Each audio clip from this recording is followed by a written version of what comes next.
the electorate themselves, they are also an issue in this equation, Mr. Adedayo. Where do you think we stand now? Do you think we're still going to accept a loaf of bread for, for our votes? Yeah, well, in general, there is general apathy in the system, and you cannot blame the electorate, because over time they have been used and dumped. The usual phrase in Nigeria.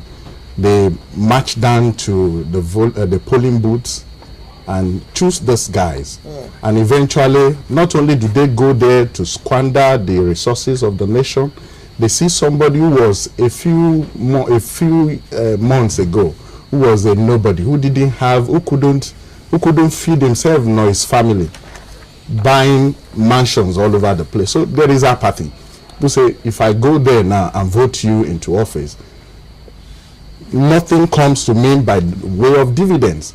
The electricity that I enjoy, the communities where we live now, what we do is to, buy generators. We generate our own electricity.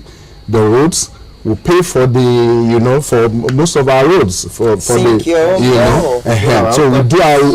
own boreholes, we do our own gutters and all that. So there is little intervention from the state, from those whom we vote into office. So you can't really blame the electorate when they say, okay, we know that when you get there, nothing will come to us by way of dividends. So why don't we get something now? Even though it's a wrong notion, but by way of education, by way of the polity, the government showing some measure of seriousness and commitment. And I just told you now that in the last 1 week, I'm sure the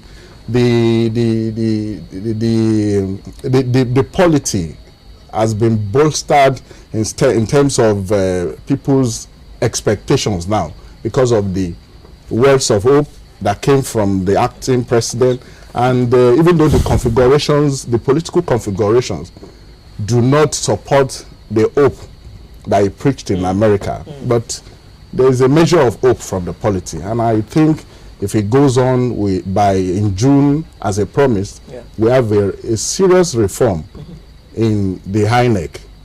The 12 commissioners, you ensure that, he said some of them will be, their term of office will be expiring also in June, alongside Professor Morris.